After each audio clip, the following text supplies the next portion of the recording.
Tole kabajamtoota daawwattoota keenya kan daawwataa jirtan qophii addaa televezyiinii OBS qophii addaa keenya immoo keessummaa kan godhanne obbo Qajeelaa Mardaasaa hayyuu duree ittaanaa adda bilisummaa Oromoo kan obbo Araarsoo Biqilaatiin hoogganamuuti. Egaa addi bilisummaa Oromoo amma waldhabdee jidduu keessan jiruuf furachuudha dadhabee hoogganaa ittaanaa yookaan hayyuu duree ittaanaan dhaabicha koraa waamaniin yookaan koriinoo yoo jiraawwachiiftu gara keessan jiru kora waameen korri taa'amee filannoo geggeessitaniitu. Mee dhimmoonni xiyyeeffannoodhaan kora kanarratti ka'an maali? Korrichis akkamitti waamame? Seerri dambiin ittiin bulmaataa keessan isin eeyyamaa kora kana waamuudhaaf? Inni duraa'e kora kana waamuudhaaf dambiin nu eeyyamaa. Dambiin bulmaataa maal jechuun barbaade haalatti ati dhaaba jaarmiyaa hooggantu tokko dhaaba kee tokko ittiin tiksitu jira. Seeratu jira, dambii sana keessatti akka socho'amu godhama. Yoo wanti humnaa ol ta'ee seera sana ka cabsu, ka diigu yoo jiraate extraordinary action fudhatta jechuudha. Kun fakkeenyaaf bara 1998 Moqdishootti lola wayyaaneen irratti banteen 92 baneen waggaa 6 olii fi kiraayisisii keessa ture dhaabi kun. Hoogganni isaa akka malee ta'e hin faca'ee jechuudha. So gaafa hoogganni faca'ee hooggana kennuu dadhabu kora silaa akka barbaadamutti qopheessuun waan rakkisaa ta'eef extraordinary meeting kora sabaa atattamaa jiranii qopheessan. This is the presidency jira. Amanni kunis hoogganatu out of action ta'e. Hoogganni hin jiru hin turre. Amma dheengadda teenyee kora amma waamne kanarratti hooggana nama 43 gumii sabaa dhaabbataa 43 fi jijjiirama 5 amma fillutti hanga sanatti faca'aa ture jechuudha. Hoogganni sana dura ture bittinnaa'aa ture jechuudha. Jaarmiyaan tureera jiraa jechuu hin dandeessu. Qilleensarra ture. Maybe hayyuu dureen inni waan jiruuf dhaabichi waan jiru itti fakkaata. Garuu dhaaba jechuun immoo caasaadha. Caasaan sun function gochuutu irra jira, hojjechuutu irra jira, hoogganni ol ga'uutu irra jira. Kanaaf haala hoogganni bittinnaa caalaatti immoo bittinnaa adeemu keessatti callisnee ilaaluu utuu hin taane dhaabicha fayyisuudhaaf akshinii kana fudhannee jechuudha. Lammata immoo kora kana akka goonu hundumaa wajjinuu qaama hundiyyuu irratti hirmaatee inni nu mormus hirmaatee akka waliin qopheessinu tattaaffiin godhameera. Hin didame.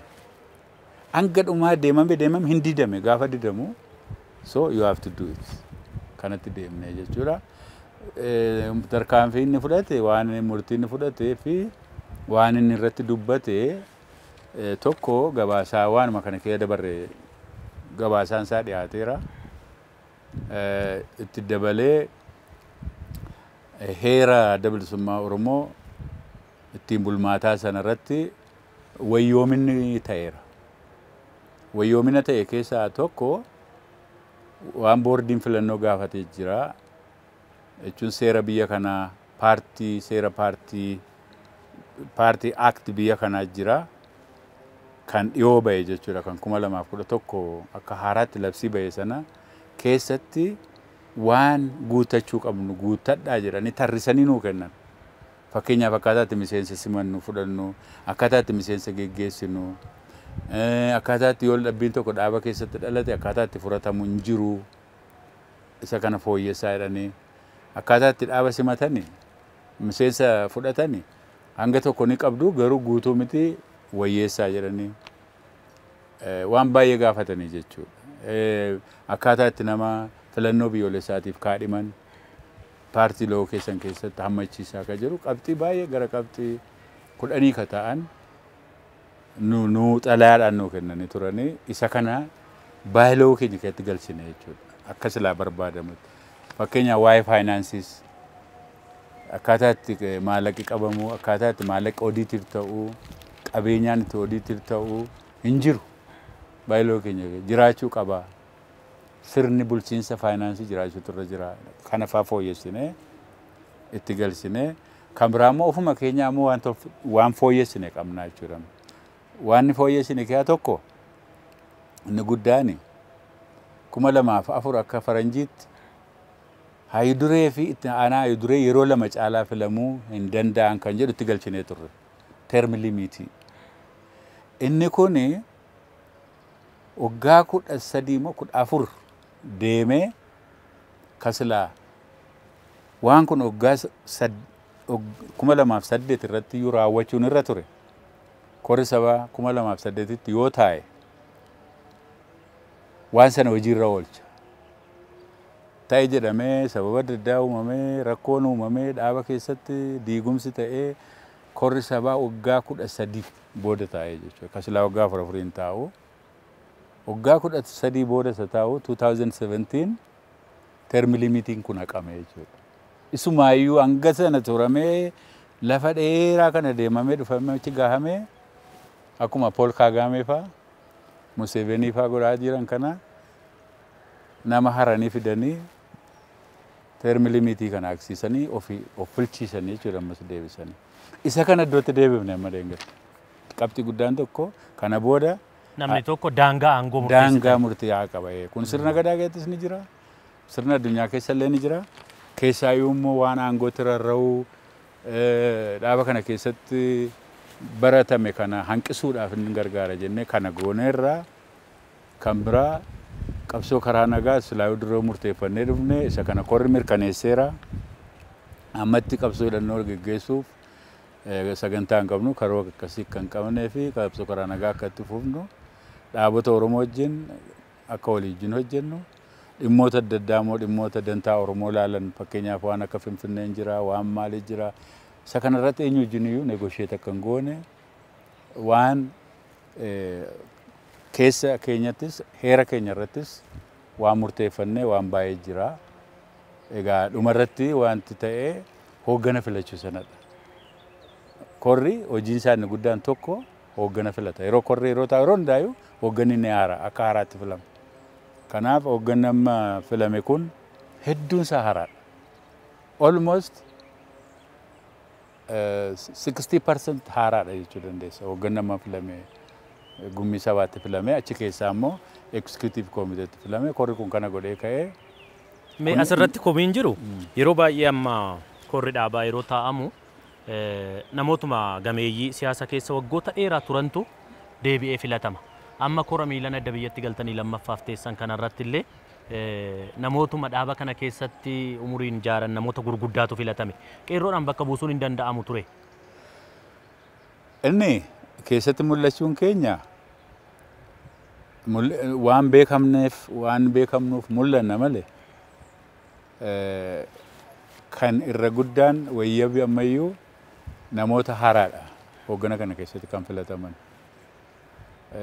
Anumaan yoo fudhatte Central Committee irran ture executive galee hin beekon. Sadarkaa koree jiraawwachiiftuu iyyuu akkuma nama aramaa minaan irratti gatanii walirratti waa darbachaa waan turreef sadarkumatti waa hojjechuu dandeenyu harka hiikkannee waa hojjennu iyyuu carraan isaa baay'ee hin turre.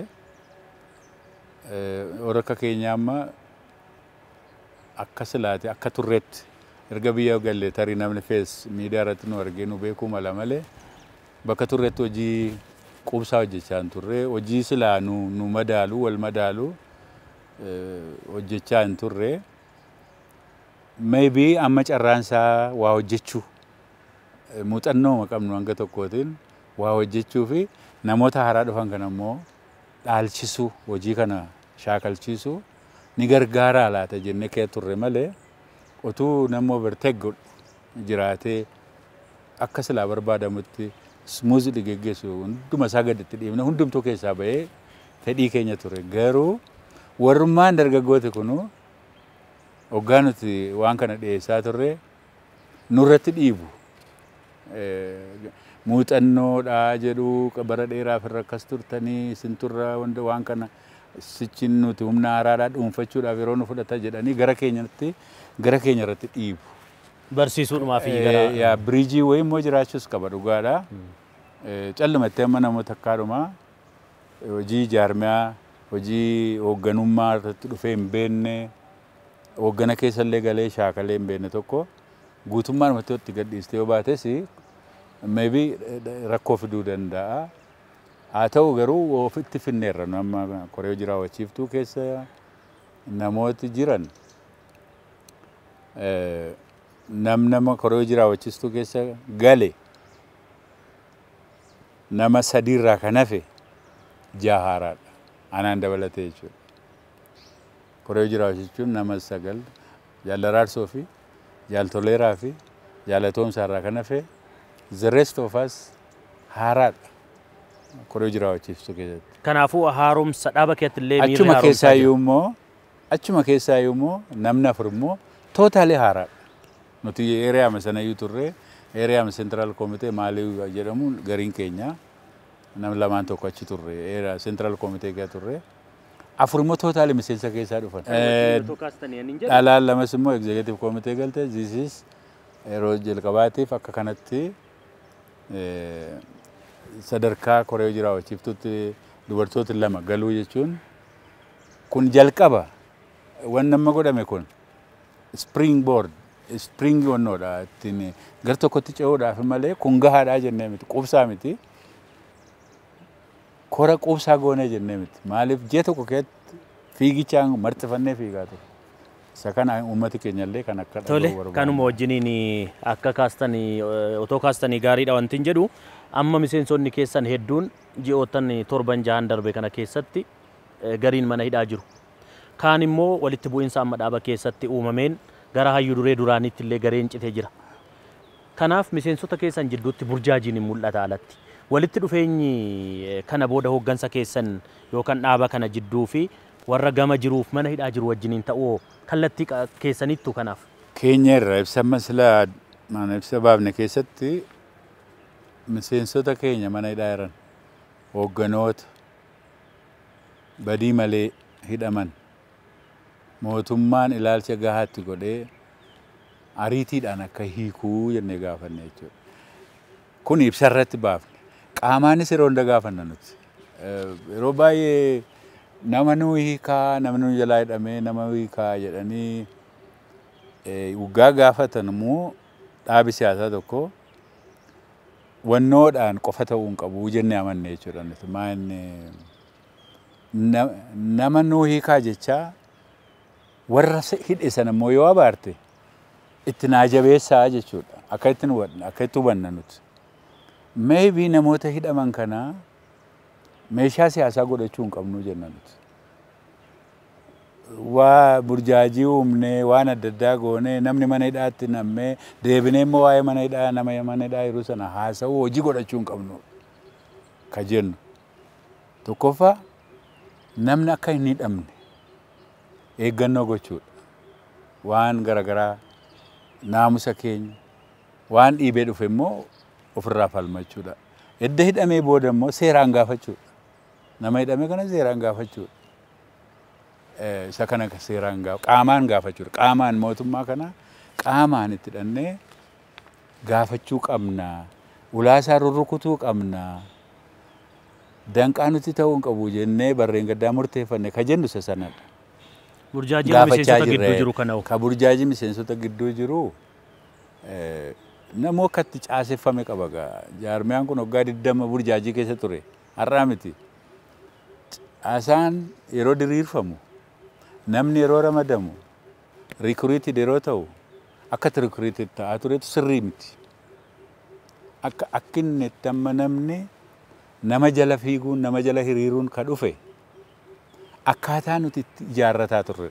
Caasaa nuti cinaacharraan isa heerri jedhu isa seerri jedhu isa sirnaa dhiifamee laf jala waa ijaarrachuu waa tolfachuu nama hawwachuu jaarmiyaa keessatti jaarmiyaa tolfachuu ammoo aangoo qabanitti dhimma bahanii nama ofii kan koo jedhan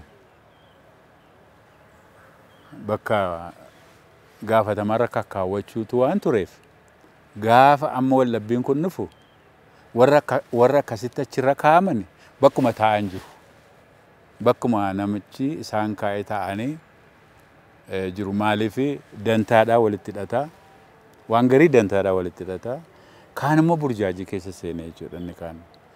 Kaan inni gara sadarkaa gadii jiru burjaajii keessa jira. Isaaniin bultiidhaan itti hidhannaan dubbifnaa miseensota nu dubbisan ni jiru. Gara sana ce'anillee deebi'anii kan distance of godhanillee ni jiranii.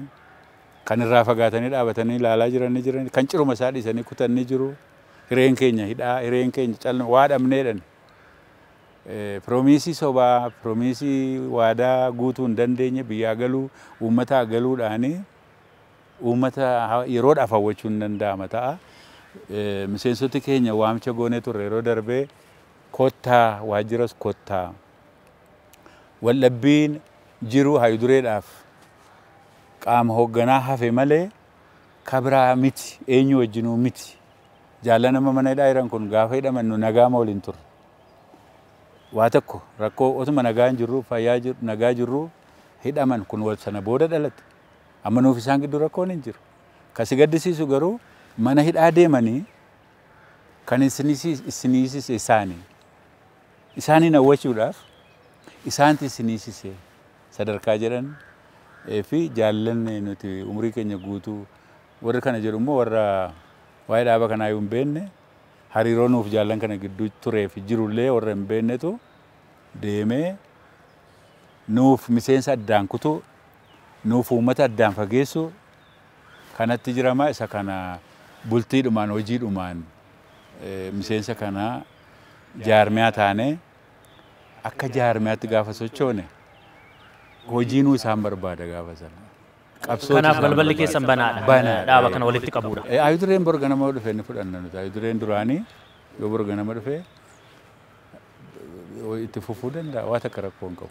Gaaffiin xumuraay mee amma kora teessanii murtee kora irratti murteessitan keessaa inni tokko akkaataa dhaabni kun itti fufuu fi ayuduree filattanii caaseffama dhaaba keessanis dambittiin bulmaataa sirreessitaniittu. Wanti isin kaastanii bakka buutonni boordii filannoo biyyaalessaallee sirna kanarratti akka argaman kaastaniittu. Filannoo wajjin wanti wal qabatu kana dura hanga amajjii 30tti koraa waamtanii akka filannoo irratti hirmaattanii gaafatamtanii sana gochuu dhabuu keessaniin amma gara dhiyoo kana ammoo ayudureen dhaabichaa rakkoo nu mudataa jiru irraa kaanee filannoo biyyaalessaa irratti hin hirmaannu murtee jedhu murteessanii ibsa baasaniiru. Kanaaf filannoo bara 2013 amma filatamuudhaaf jedhu keessatti dhaabni keessan hin hirmaatamoo hin hirmaatu? Filannoo keessatti hirmaachuudhaaf fedhii guddaa qabaachaa turre, fedhii qabaachaas turre garuu hunduma isaayyuu filannoon kunis yoo irraa hanqanne yoo irraa gufannee hafne already gufanneerra gufuu guddaa nu mudateera. Sababuma rakkoo keenya keessaa keenya gangalchaa deemurraa lammata immoo waan kana waliin murteessineetti deemuu hanqachuurraa kunoo yeroon itti kaadhimamaa dhiyeessaniyyuu hafeeramma dhumateera. Kana hundaafi namni nu dura deemu kuni sababaa jennaan. Gaafatamaan isadha. Adda Bilisummaa Oromoo bara kana silaatti qophaa'ee filannoo keessaa qooda fudhachuu wanni inni hanqateef qabxii inni guddaan gufuun ayudureen kaa'edha.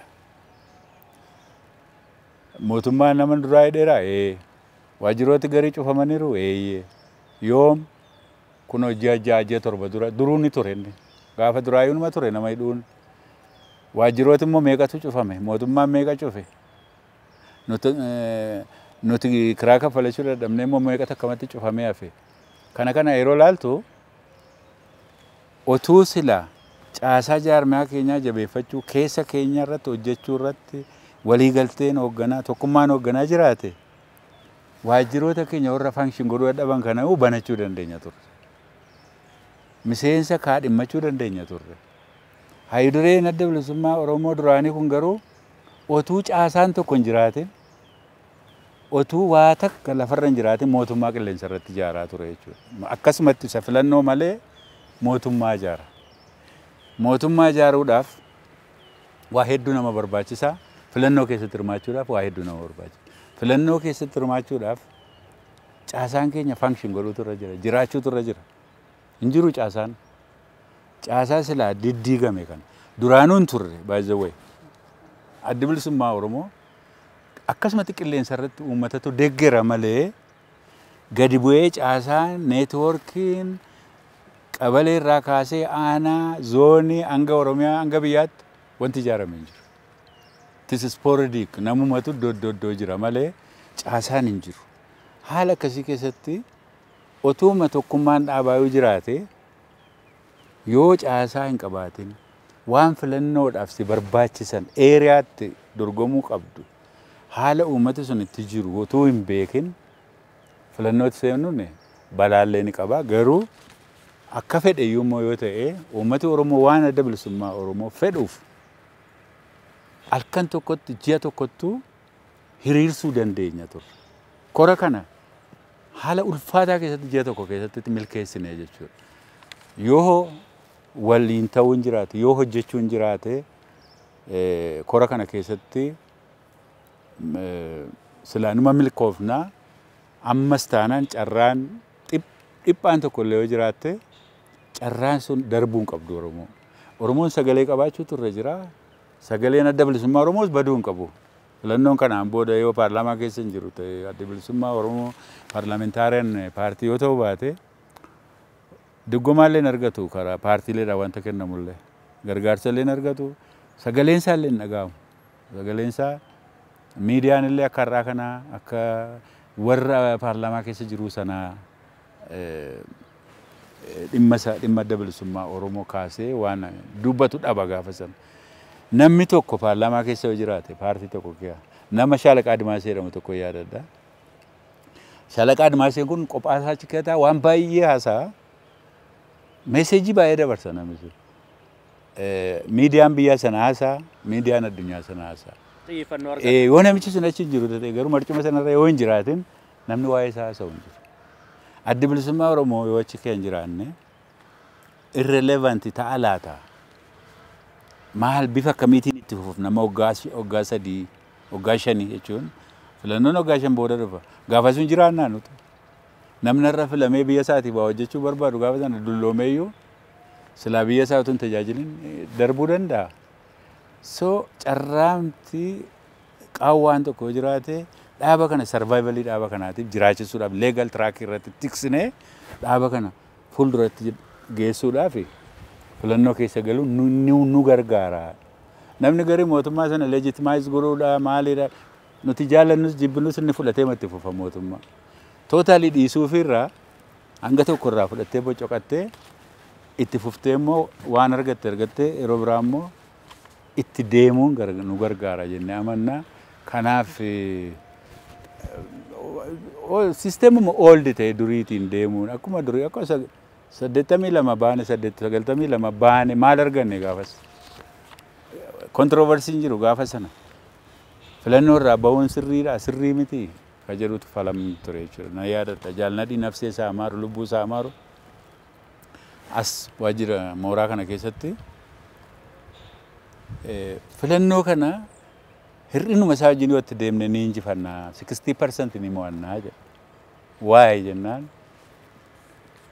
naannoon giddugalaa kun waradaa 56 qabaa jedha. Arsiin xiqqoo fakkaatu kun highly populated dha jedha. Densely populated dha jedha. Naannoo kana keessatti namni hundumtuu galmaa'eera jedha. Finfinnee sangi tokko galmaa'eera. Lafin galmaa'inii fi kaardiin dhorkatamee olii gadha'uun ture. Riimootii West Wallaggaa lafa waraanni bilisummaa Oromoo jiru. Harargee gammoojjii, Baalee gammoojjii. Iddoon sana immoo uummati baay'een jiru. Marcuma baay'een argattu iddoo sana. Marcuma baay'ee miti. Constituency achi jiru xiqqoodha lakkoofsisaa jedha. Constituency bal'aa akka qabu lafa populationii guddaan jiru waan ta'eef seema kana qabanneetu seenne ni injifannaa ka jedhu tokko na yaadadha teenyee chaatu godhaa turre waan akkasii. Ammallee carraan akkasii waan jiru. Baanee garuu yes was it a mistake? Ba'uun keenya sun misteekiidha. Is it a political mistake? Murtii siyaasaa dogoggoraa fudhannee moo maali jennee illee teenyee waliin gaafanne wanta sana. Well, akka itti baane yoo gaafa sana okay. amma sana kondemin godhuudhaaf utuu hin ta'in ammallee barreen gaddaallee yeroo gumii sabaas teenyu keeziin akkasii akka nutti hin dhufne jennee sana ofirraa dhoowwuudhaaf ammas kufaatiin hin taane akka nutti hin dhufne akkasumatti emotional taaneedhuma emotioniidhumaan biyya bulchuun hin danda'amu biyya mootummaa ta'uunis hin danda'amu yoo danda'ame ni hirmaannaa boordiin yoo nu eeyyame isayyuu salamaan scheduling darbeera yoo boordiin nama dhiyeeffachuu dandeessu nuun jedhee olii fiigichumaanis haa ta'u galmeeffannee waan dandeenyu goonaa jechuudha. Tole, mee egereen adda bilisummaa Oromoo amma caaseffama haaraa hundeessitan kanaanis warra kaan warra alatti hafanii araarfachuudhaanis tokkummaa dhaaba kanaa eeganii egereen isaa maal ta'uu qaba jettanii yaadduu dhaamsi xumuraas yoo qabaattan nu kaasa. Yaa egereen adda bilisummaa Oromoo dhaabi tokko yeroo ijaaramu mishinii qaba. Mission and the vision qaba. Mishinii isaa sana galmaan ga'ennaan dissolve ta'uu danda'a. Dissolve gooteeyyuu dhiisuu dandeessa. Adda bilisummaa Oromoo waan baay'ee achiif godheera waan hafutu jira. Isa kana bakkaan ga'uudhaaf akka adda bilisummaa Oromootti nuti namoota adda bilisummaa Oromoo gadhaabuu keessatti ijaaruu keessatti gaafa jaarraa abbaa gadaa dhaaba kanarraa bahe isaaniin dabalatee ijoolleen gaafa sana namooti gaafa sana isa waliin turan dabalatee achiin as kan adda bilisummaa Oromoo irraa yeroo garagaraatti bahe hundumtuu adda bilisummaa Oromoo kan isaaniiti.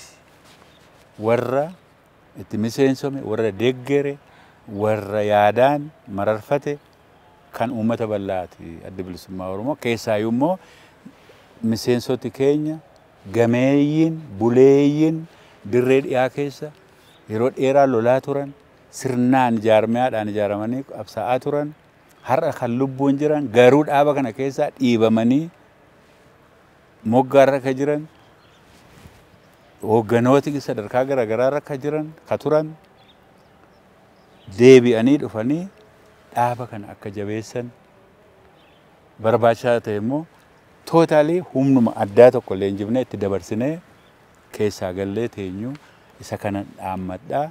Uummati Oromoo immoo dhaaba kana seerawaadhaan seerawummaa isaa qabaatee akka jiraatu akka inni iddoo kanaan dhabamne akka inni gullalleedhaan dhabamne Finfinnee keessaa hin baane akka 92 sana akka hin taane achirratti tiksaa waan isa jiraachisu waan isa dandeessisu humnaanis qabeenyaadhaanis humna namaatiinis bira dhaabbadhaa jennaa. Dhaaba keessan kunuunfadhaa. Nam tokkee jala hin deeminaa. Yaada jala hiriiraa. Nama jala hin hiriirinaa. Yaada jala hiriiraa. Yaada ideoloojii warri har'a Facebook irratti waan meeqa oofan waa isaan barreessan waa'ee biyyaa maal haasa'a arrabsoo malee waa'ee dinagdee maal haasa'u waa'ee qonnaa maal haasa'u waa'ee mirga Oromoodhaa maal haasa'u Oromoon maal dhabe isa kana dubbataa isa kana adrees godhaan jiran waa'ee qajeelaa waa'ee abaluu waa'ee araarsoo waa'ee abaluu barreessuun abaluun nama akkasiiti nama maaliiti nama akkasiiti jedhanii characterize godhuun character assassination oofuun inni kun qabsoo miti ideologies miti isa sana gurran kenninaafiti waan biyyaa waan dhimma dantaa Oromoo ilaalu irratti luucceeffadhaa. Burjaajii siyaasaatu immoo jira amma. Mooraatu wal makee jira. Politikaan biyya kanaa wallaaqee jira. Akka amma jiru kanatti nafu waan yeroo gabaabaa xaliila'uudha hiriirri humnaa adda ba'a yeroo dhiyootti. Akka amma olii gadi oofamee Sudaanin dhuftii biyya kana ni fudhatti Masiriin dhuftii nuti waan barbaadnu argannaa jedhanii ofuma emotionally fiigamu tun taane sunis karaa dogoggoraa yaaduudha biyya ofii lafa ofii dachee ofii alagaa hawwachuun maal barbaachuuf akka ta'e namaan galu sana dhiifnee mirga keenya ofuma keenyaan barbaadannu dantaa Oromoo karuma keenyaan karaa daandii mataa keenyaatiin deemnee sagantaa adda bilisummaa Oromoo hojiirra oolchinu alagaa barbaadachuun Masirii hawwuun Sudaanii hawwuun TPLF duukaa buunee mootummaa ce'umsaa waliin farsaa turres kutte sunis lammata waan deebi'u miti waan biraa dhiisaati. Waa waliin qabnu humna keenya waliin sassaabannee dantaa Oromoo waliin haa tiksinu. Oromoon of danda'a. Akka Oromootti naannoo kana keessatti of danda'ee darbee kabiraayyuu itti hirkata malee Oromoon kan biraatti hirkachuu hin qabu. Kana dhaamsa dabarfachuu barbaada. Fayyaata. Tole kabajamtoota daawwattoota televezyiinii OBS egaa hayyuu duree ittaanaa adda bilisummaa Oromoo kan hayyuu duree Araarsoo Biqilaatiin hoogganamuuf yeroo dhiyoo koraa sabaa waamee filatamee egaa obbo Qajeelaa Mardaasaa ittaanaa hayyuu dureeti. Aduu kanarra teessanii isinis yaada bal'aa dhimma adda bilisummaa Oromoo keessa jiru yaada bal'aa waan nuu kennitaniif maqaa daawwattoota televezyiinii OBS'n galatoomaan isiniin jedha. Hedduu galatooma. Kabajamtoota daawwattoota keenya keessummaa keenya bakka qilleensi jijjiiramutti keessummaa godhannee yeroo bal'aa wajjiniin marii taasisne qulqullina dhabuu suuraatiif dhiifama isin gaafannaa haala qilleensaatiin wal qabate qophii keenyarraa waa argattaniittu jennee abdannaa egaa keessummaan keenyarraa akkuma marii keenya keessatti kaasaa dhufe hayyuu duree ittaanaa adda bilisummaa Oromoo obbo Qajeelaa Mardaasaati. Sabquunnamtii adda bilisummaa Oromoo duraanii tiin isin beeka namni baay'een ammas irra deebi'uudhaan ulfaadhaan isiniin jedha. Qophiin addaa keenya isaa wajjin marii taasifne kanuma irratti xumurameera. Qophii addaa biraatiin kan walitti deebinutti yeroo gaariin isiniif hawwa. Qophii kana qopheessuudhaan Birraa Laggasaa waraabuudhaan ammoo Sayyid Hussein Abdul Qaadir nu wajjiniin ture. Nagaan naa tura.